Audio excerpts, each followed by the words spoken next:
आदरणीय राहुल गांधी जी की इस विशेष पत्रकार वार्ता में आप सबका स्वागत है।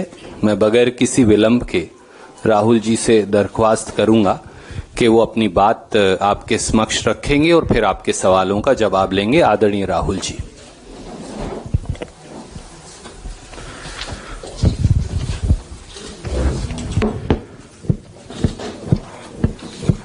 Namaskar, good afternoon. How are you? Everyone safe? Broadly? Huh? No, I mean from COVID. No, I'm not. Please, I don't mean from losing your jobs. I mean from COVID. No. So I want to.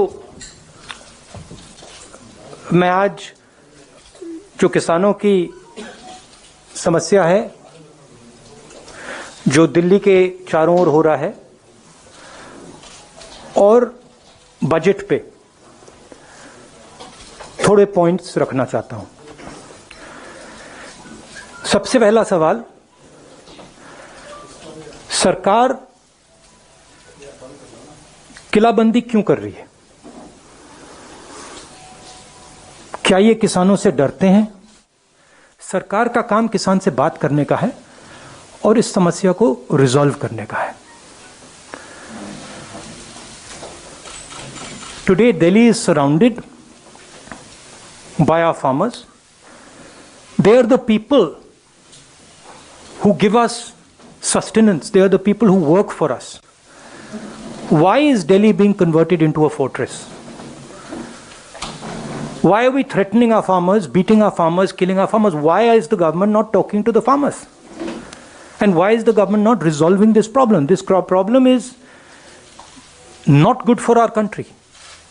It is not good for the peace and harmony in our country. It's not good for the future of our Kisans. They need clarity.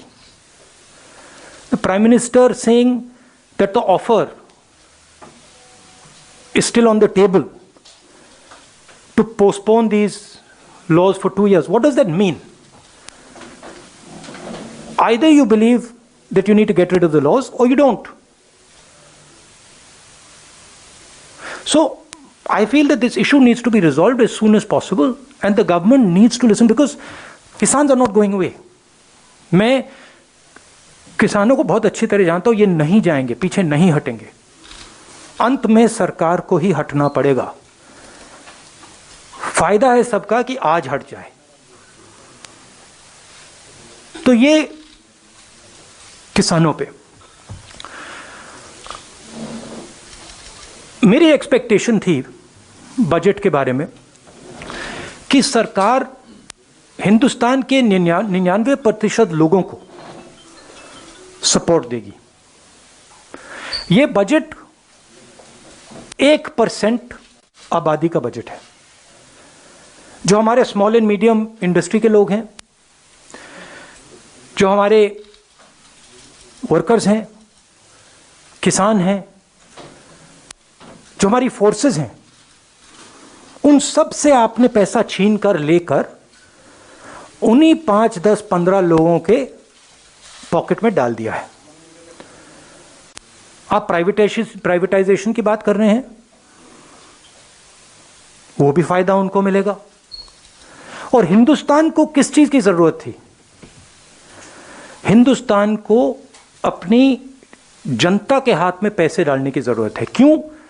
क्योंकि अगर हम अपनी अर्थव्यवस्था को चालू करना चाहते हैं तो वो कंजम्पशन से ही होगी, वो सप्लाई साइड से नहीं हो सकती है।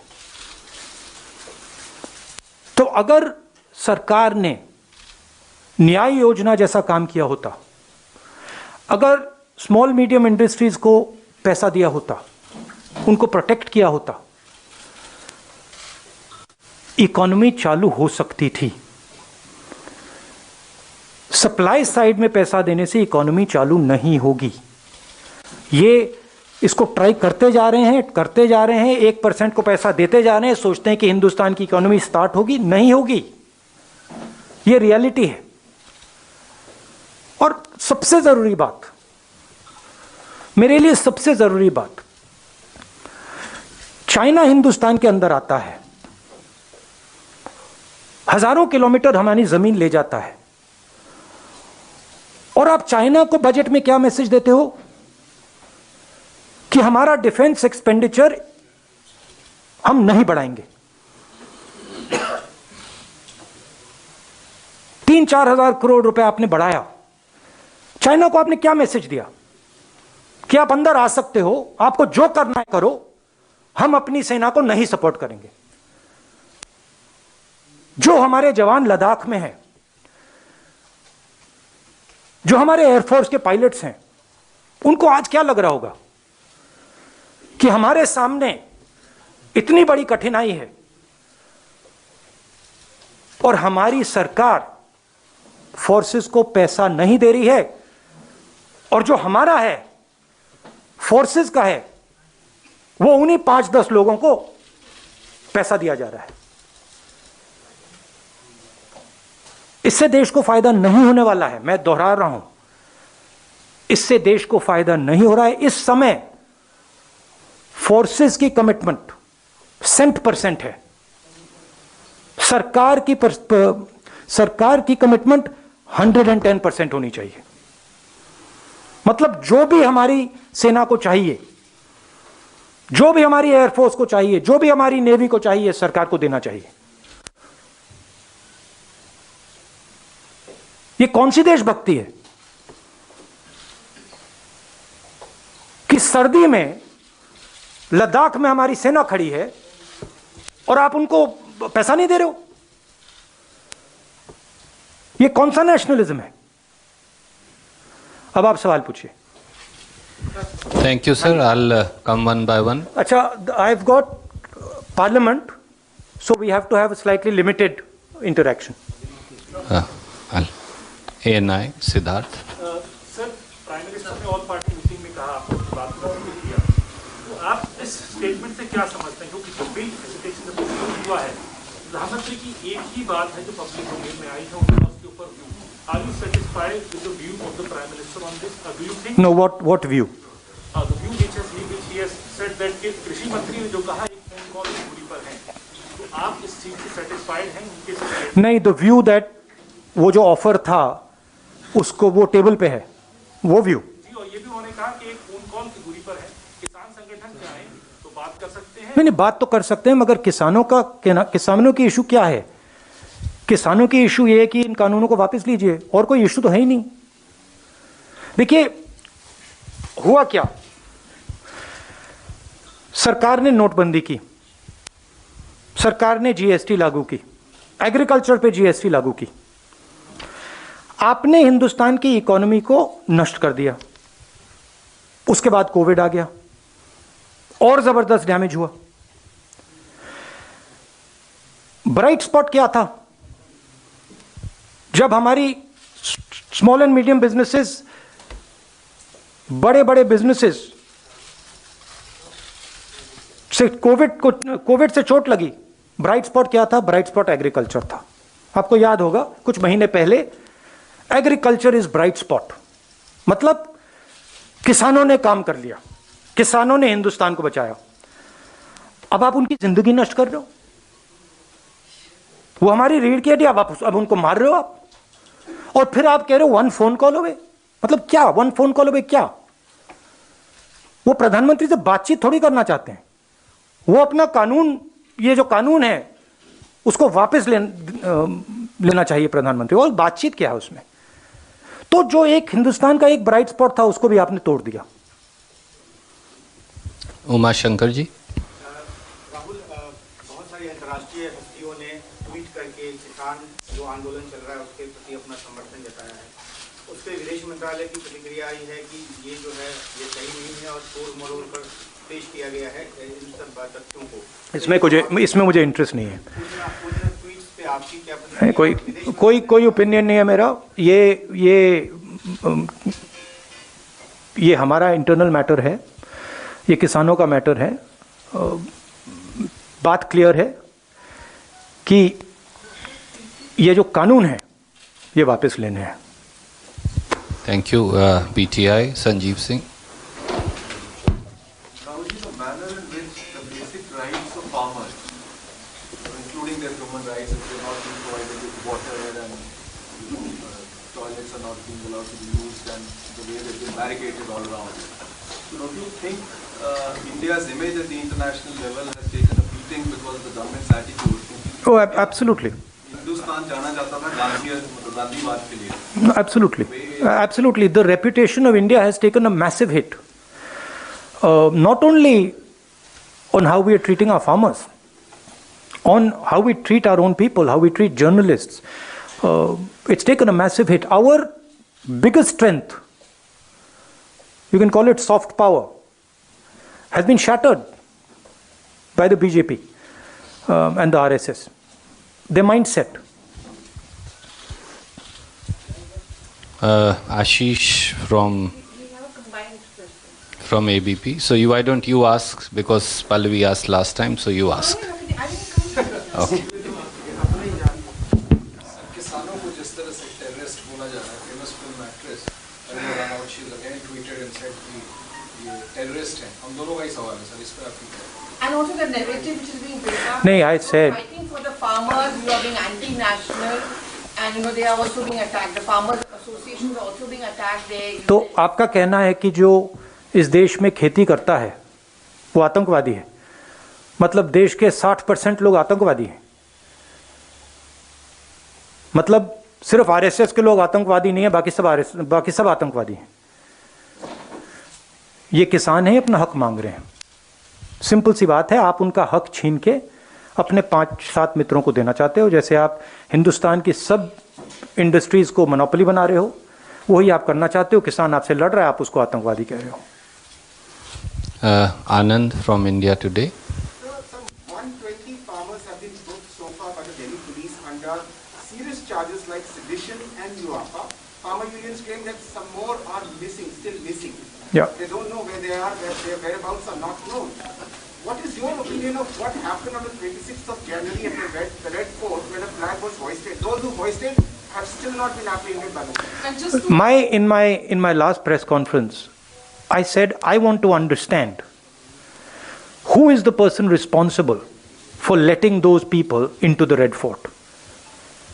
The Home Minister needs to explain to us what he was doing and why these people entered the Red Fort. That's the explanation that I want to hear. Thank you, sir. Can we go to Mausami from Aaj? Okay, why don't you ask first? Statement है उसमें भी कहा गया है कि गणतंत्र कुछ vested interest है जो इसके पीछे हैं और गणतंत्र दिवस पर जो भी लाल किले पर हुआ. देखिए, ये डिस्ट्रैक्शन करने की बीजेपी का तरीका है. फैक्ट ऑफ द मैटर है, अगर लाल किले में किसी ने गलत काम किया तो वो होम मिनिस्ट्री की जिम्मेदारी है. होम मिनिस्ट्री का काम है कि उन लोगों को रोकें और उन पे एक्शन लें. होम मिनिस्ट्री को समझाना चाहिए कि वो अंदर घुसे कैसे. Basically if you look at the broader picture, essentially what has happened is that the government is now unable to control the situation. The governance of this country, they are basically unable to handle it. And their incompetence is now coming to the fore. They have messed up the economy. They have messed up the harmony. They have messed up the defense. And they want to keep distracting India with non-events. I am saying that the country is in a dangerous position. I am seeing that the world is in flux. I am seeing that we have an aggressive China on the border.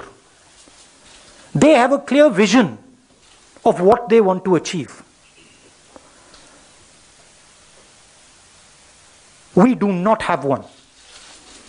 We are completely unclear about what we want to achieve. And it is dangerous for the country. When you have a situation on the border like this, you are destroying your economic structure, you are weakening your economic strength. It is dangerous for the country. Like I said in February, COVID is dangerous for the country. I was ridiculed. I am saying it again. The conditions that we are going through are dangerous for the country. The country requires the Prime Minister to take strict, quick action.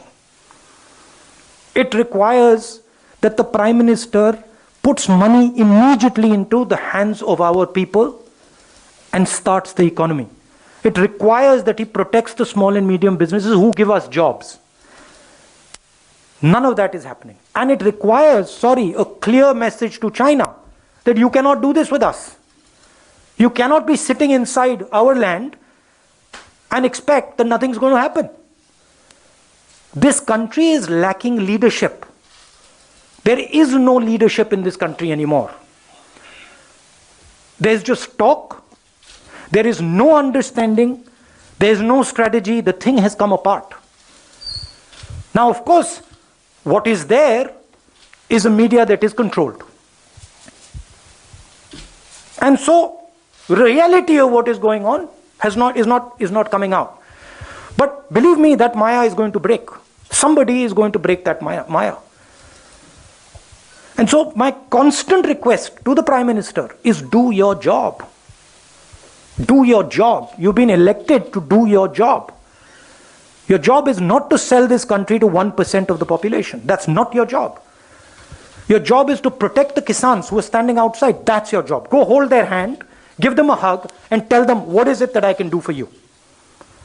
Your job is to make sure that small and medium businesses can compete with China. Talk to them.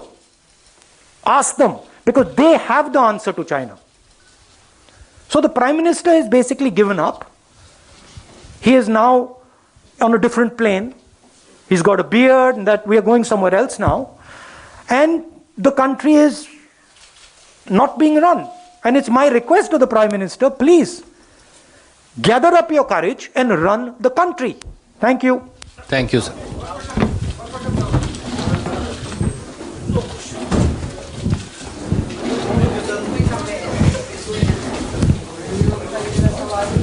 And the country is,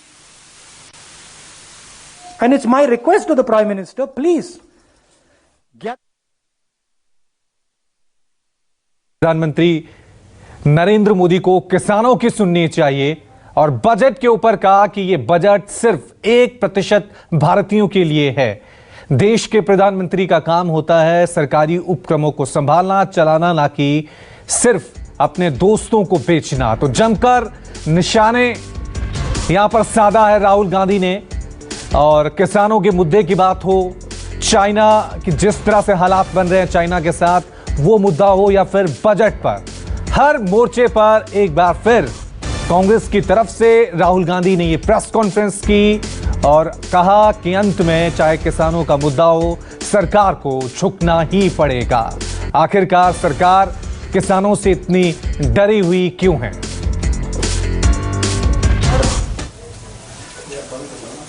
किलाबंदी क्यों कर रही है? क्या ये किसानों से डरते हैं? क्या किसान दुश्मन है? मैंने कहा है कि किसान हिंदुस्तान की स्ट्रेंथ है, शक्ति है, और इसको दबाना, मारना, धमकाना सरकार का काम नहीं है। सरकार का काम किसान से बात करने का है और इस समस्या को रिजॉल्व करने का है। मैं किसानों को बहुत अच्छी तरह जानता हूं, ये नहीं जाएंगे, पीछे नहीं हटेंगे। अंत में सरकार को ही हटना पड़ेगा। फायदा है सबका कि आज हट जाए। तो एक बार फिर राहुल गांधी ने केंद्र सरकार पर जमकर निशाना साधा है और कहा है कि यह बजट सिर्फ भारत की 1% आबादी के लिए है। किसानों के मुद्दे पर भी राहुल गांधी ने जमकर निशाना साधा है और कहा है कि बजट से चीन को आपने क्या संदेश दिया? सरकार सेना को पैसा क्यों नहीं दे रही है? बजट के ऊपर बोले राहुल गांधी, किसानों के मुद्दे पर बोले, कहा कि कृषि कानून सरकार वापस क्यों नहीं ले रही है? देश की अर्थव्यवस्था को कोविड संकट के दौरान इन्हीं किसानों ने बचाया था, लेकिन आप किसानों के खिलाफ किलेबंदी क्यों कर रही है? आखिरकार किसानों से सरकार इतनी डरी हुई क्यों है?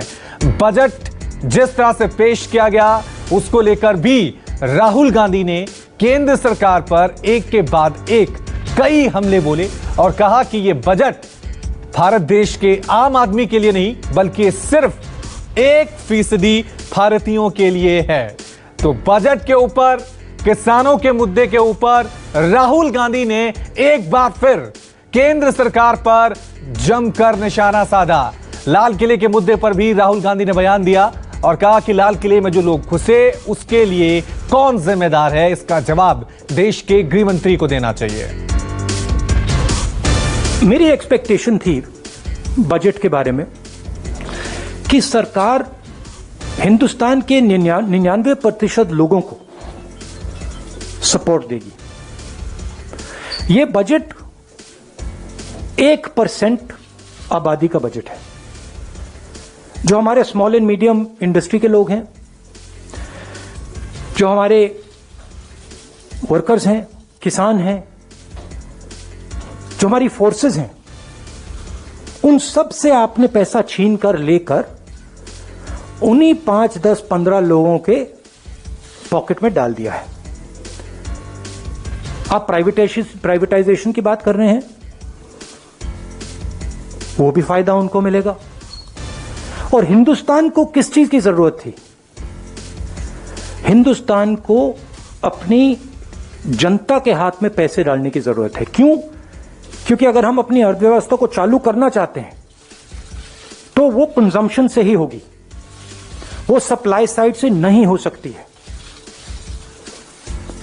तो अगर सरकार ने न्याय योजना जैसा काम किया होता, अगर स्मॉल मीडियम इंडस्ट्रीज को पैसा दिया होता, उनको प्रोटेक्ट किया होता, इकोनॉमी चालू हो सकती थी। सप्लाई साइड में पैसा देने से इकोनॉमी चालू नहीं होगी। ये इसको ट्राई करते जा रहे हैं 1% को पैसा देते जा रहे हैं, सोचते हैं कि हिंदुस्तान की इकोनॉमी स्टार्ट होगी, नहीं होगी। ये रियलिटी है। और सबसे जरूरी बात, मेरे लिए सबसे जरूरी बात, चाइना हिंदुस्तान के अंदर आता है, हजारों किलोमीटर हमारी जमीन ले जाता है, और आप चाइना को बजट में क्या मैसेज देते हो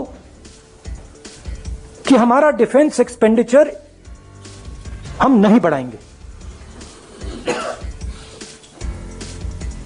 3-4 हजार करोड़ रुपए आपने बढ़ाया। चाइना को आपने क्या मैसेज दिया कि आप अंदर आ सकते हो, आपको जो करना है करो, हम अपनी सेना को नहीं सपोर्ट करेंगे। जो हमारे जवान लद्दाख में हैं, जो हमारे एयरफोर्स के पायलट्स हैं, उनको आज क्या लग रहा होगा कि हमारे सामने इतनी बड़ी कठिनाई है और हमारी सरकार फोर्सेस को पैसा नहीं दे रही है, और जो हमारा है फोर्सेस का है वो उन्हीं 5-10 लोगों को पैसा दिया जा रहा है। नमस्कार, मैं हूं मानक गुप्ता। अगर आपको हमारा ये वीडियो पसंद आया हो तो इसे लाइक और शेयर जरूर करें, और हां, हमें सब्सक्राइब और फॉलो करना ना भूलें ताकि आप देश और दुनिया की कोई खबर मिस ना करें। तो जुड़े रहिए हमारे साथ और देखते रहिए News 24।